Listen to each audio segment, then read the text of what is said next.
The principal slid the paper across the desk and said, "You're expelled, effective immediately, for threatening a teacher." I smiled and said, "Finally." Back in January, I'd gotten into one of the best culinary programs in the state, full scholarship. My parents didn't say let's discuss it or we'll think about it. Just know, we didn't spend a fortune on this prep school for you to go flip eggs, my dad said. My mom nodded. "You'll thank us when you have a real career." They made me decline the acceptance. Watched me do it. I sat at that computer clicking decline while my mom stood behind me like she'd saved me from myself. That night I lay staring at the ceiling. I couldn't appeal to them. I couldn't transfer without their signature. I was 16. I had no leverage unless I got expelled. If this school removed me, they'd have to send me somewhere else. And if I documented everything, I could steer that somewhere toward the program that actually wanted me. I spent 3 months trying to get expelled the honest way. Dress code slips, tardies, talking back, nothing stuck. Teachers gave warnings, the principal gave lectures, my parents took my phone, but nobody expelled me. Then Mr. Halloran happened. He taught history and despised anything creative. He gave me a 61 on an essay I'd poured myself into because my analysis leaned too much on cultural and culinary history. I went to his desk after class. "I'm appealing this grade." He didn't look up. "Waste of time. You'll regret this." I meant he'd regret it when the department chair overturned it. I'd already emailed her the rubric and my paper, but Mr. Halloran didn't hear an appeal. He heard a threat. By third period, I was in the principal's office. Security outside the door, my parents on speakerphone, a notice of expulsion on the desk. The principal said it like he expected me to break down. My mom was already crying through the phone. My dad was yelling about lawyers. I just sat there smiling. "Do you understand what's happening?" the principal asked. "You're being removed from this school." "I understand completely." "Then why are you smiling?" I reached into my bag, pulled out a folder, and set it on his desk. Documentation. Every dress code write-up that doesn't match the handbook.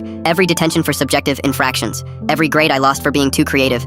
And an email I sent the department chair 3 hours before Mr. Halloran reported me. Appealing the grade he says I threatened him over. The principal opened it. His face shifted. He reported that I said, "You'll regret this," I went on. "I meant he'd regret it when the appeal went through." Check the timestamp. I wasn't threatening him. I was warning him. My dad's voice cut through the speaker. "What is going on?" I turned toward the phone. "You wouldn't let me transfer, so I made sure you'd have no choice." Silence. "The culinary program still has late enrollment," I said. "And now you have a kid who just got expelled from your precious prep school. Where exactly are you planning to send me?" Here's where it went in a direction I didn't fully expect. The principal, reading through my folder, wasn't just seeing my case. He was seeing a pattern. A stack of write-ups and grade penalties that didn't hold up against the school's own rules, and a teacher who'd reported a grade appeal as a threat. He closed the folder slowly and said quietly, "I'm not signing this expulsion." He tore it up. Instead, he opened an actual review into Mr. Halloran, into the subjective grading, into everything I'd documented, which, honestly, was better than what I'd planned. Because when my parents heard the school itself was taking my complaints seriously, something changed in the room. My dad went quiet. Then he said, "On the drive home, you did all that. 3 months of building a case." Quietly. He wasn't angry. He sounded almost stunned. "You want this that badly." "I've wanted it the whole time," I said. "You just weren't listening." They didn't sign a transfer that night out of guilt or defeat. They signed it a week later,